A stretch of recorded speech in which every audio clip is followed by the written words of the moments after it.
আজ রবিবার সকাল সকাল ঘুমের থেকে উঠেই চলে যাই বাজারের দিকে। আর তোমরা যে স্কুলটা দেখতে পাচ্ছ এটা ফলিমারি প্রাথমিক বিদ্যালয়, যেখানে আমি 1 থেকে 4 পর্যন্ত পড়েছি। বাজারে এসে শাক কেনাকাটা করে গাড়ির সাইডে রেখে চলে যাই আমার একটা ফটো আনতে, যেটা আমি কিছুদিন আগে বানাতে দিয়েছিলাম।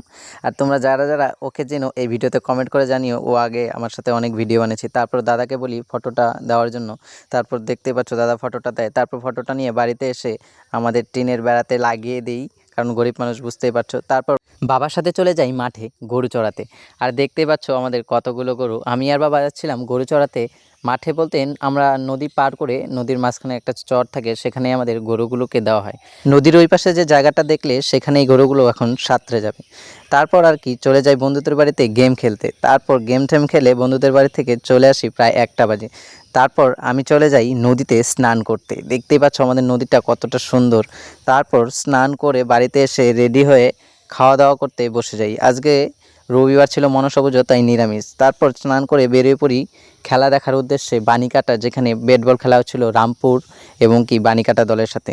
তো গিয়ে দেখি কেউ আসেনি।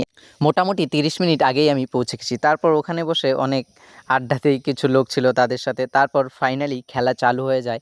খেলা চালু হওয়ার কিছুক্ষণ পরেই বন্ধু আসে। বন্ধুকে বললাম, বন্ধু কিছু বল, কিন্তু বন্ধু কিছু না বলে চুপচাপ ছিল। আর দেখতেই পাচ্ছ কতটা চুপচাপ ছিল। তারপর ফাইনালি খেলা শেষ। তারপর অনেক টাইম খেলাধুলা দেখি এবং কি বানিকাটার দল 2টো জিতে এবং কি রামপুরের দল 1টা জিতে, মানে রামপুরের দল হেরে গেছে। ওইখানে আরও বেশ কিছুক্ষণ আড্ডা দেওয়ার পর বাড়িতে ফিরতে ফিরতে অনেক সন্ধ্যা হয়ে যায়। আর সন্ধ্যা হতে না হতেই ভাস্তি বায়না করে যে দিনের বেলা যে বমগুলো রোদে দিয়েছিলাম সেগুলোকে ফাটাতে। তো ভাস্তির বায়না শুনতে প্রথমেই দেখতে পাচ্ছ একটা তারাবাতি ধরিয়ে সেটাতে আমি কলা গাছ এই বোমটাকে ধরিয়ে দিই। আর দেখতেটা অনেকটাই সুন্দর লাগছিলো এবং কি আমার ভাস্তিও খুব খুশি হয়েছিল।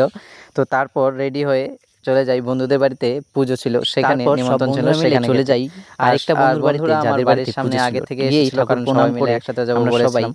প্রসাদ খেতে বসে পড়ি এবং প্রসাদ খাওয়া দাওয়ার পরে আমরা বাড়ির দিকে চলে আসি। আর ভিডিওটা কেমন লাগলো অবশ্যই কমেন্ট করে জানিও। আর ভালো লাগলে থাকলে লাইক কমেন্ট শেয়ার করতে বলো না। দেখা হচ্ছে নতুন কোনো ভিডিওতে। ততক্ষণের জন্য সবাই সুস্থ থেকো, ভালো থেকো এবং কি আমার জন্য আশীর্বাদ করো।